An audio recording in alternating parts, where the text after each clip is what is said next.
All right, so more with Austin Atobitt here, DD writer, cool beard guy, Matt Damon impersonator. He is talking to us about his research on Citadel, but his research on GameStop is unparalleled. We have information about naked shorts, the existence of which can be essentially given up to insiders like the SEC lawyer that says, yeah, naked shorts exist, or proven mathematically with non-broker votes. I'll let him take it away. Austin, tell us about what you've discovered in GameStop's filings. Yeah, so GameStop, we had this run-up where we had Wes Christian and Dr. T come on, and Carl Hagberg was actually after Wes, or after Dr. T, but I was talking with Carl because Carl's the independent. He's the expert in shareholder voting rights. Like, he's the one that's going in to audit the vote to make sure that votes are not being cast as spoof votes, and then to be able to distinguish and determine, what are actual shares versus the shares that are just artificial.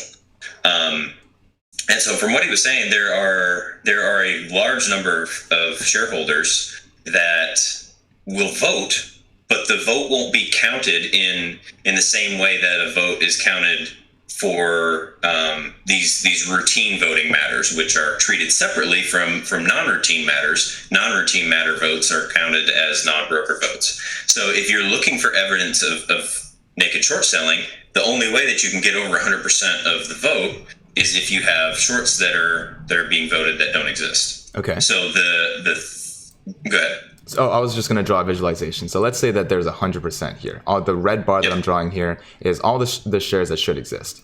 If there are more, that means that there has been shorting activity, right? We don't know what kind of shorting activity. Could be rehypothecated, could just be regular, 1-to-1, right? Or it could be naked. And so the portion is how much of it is naked and how much of it is rehypothecated doesn't matter for now. We know that they exist. Right. So the deal is, and this is Dr. T's area here. So what happens is you have a share that is held by Goldman Sachs, okay, or they say they hold it, whatever. So they're holding it, and they'll say that share is available to be lent.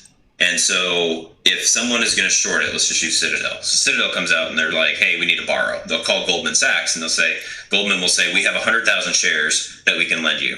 Okay. But then what happens is Citadel has to then pay borrowing fee to Goldman.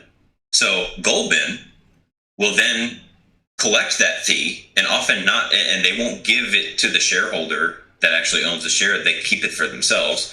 But instead of stopping there, Goldman will then say, they'll get a call from Melvin. Melvin will say, hey, we need to borrow. Okay, well, we've got 100,000 shares we can lend you. So they'll lend them to Melvin, they'll lend it to Citadel, they'll lend it out multiple times. And so everybody that holds those shares, there are now 300,000 shares. This is just an example. Mm-hmm. There are now 300,000 shares that supposedly have borrowing and voting right, or have voting rights. Okay, well, when you go and you do the vote count, just that simple example, like the volume of shares that were traded being over 1.5 billion, I think it was over a 2-month period, 1.5 billion shares were traded in GameStop during the run-up in January and into February. So out of those, there's that, like, the only way you can get that is if you have more shares that are, unless you're trading the entire float multiple times every single day, which wasn't happening. I mean, that's the odds of that happening are a lot less than just having brokers sell shares that they don't own. And so what they do is they sell all these shares, and then the people buy them and they hold them. Well, the hope is that if you're the hedge fund, the hope is that people are going to recognize their loss, they're going to sell their positions, and the hedge fund can just eliminate that, and they don't have to worry about it, or they can buy that share back at a much lower price because your loss is going to be their gain. But the problem is everybody was diamond handing.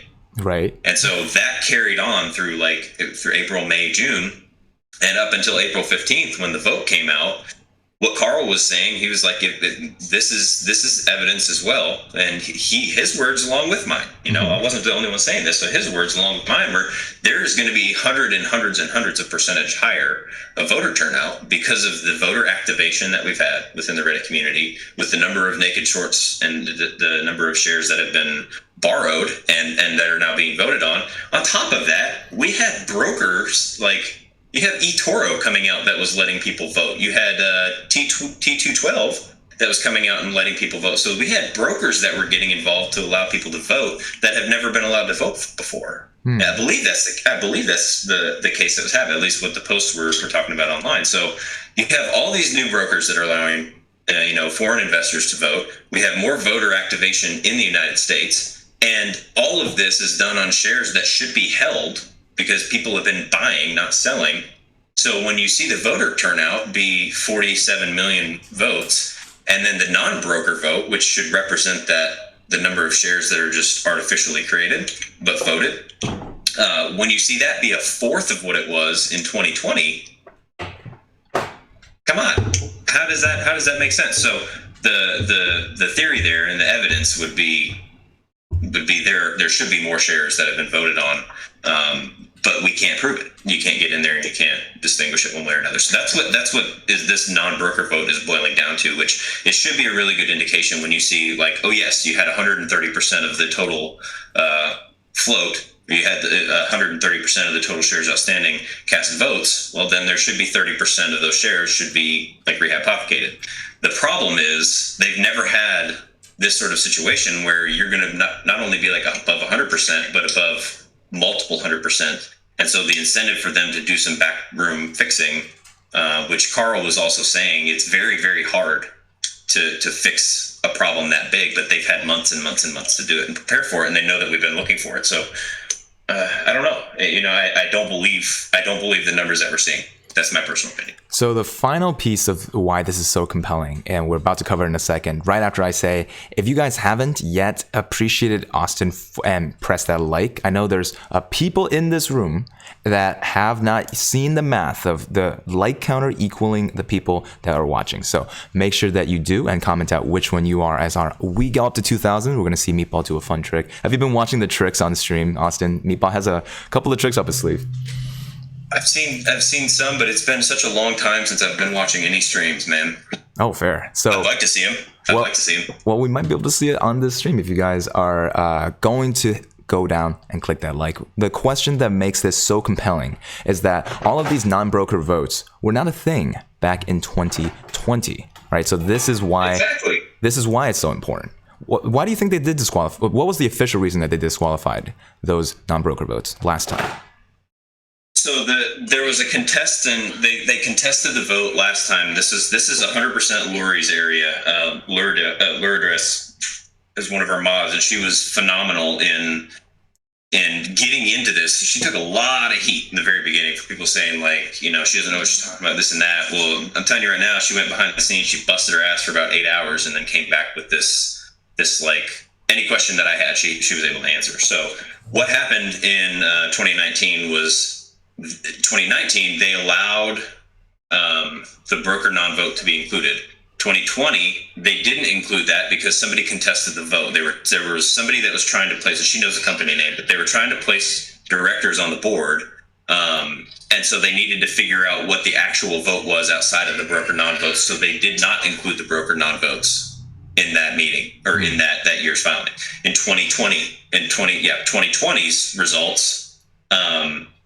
What we have with this year, the filings that were made this year, they were allowed to include those broker non-votes, but they choose to exclude them when they said that more than a majority of votes had been cast. So the fact that they could have reported the broker non-vote as part of the total vote to reach majority or reach a quorum was really good information. So what we were expecting as soon as that 8K came out was to see this broker non-vote go through the roof, but it just wasn't there. So we don't really know why. It should be, but we just don't know why.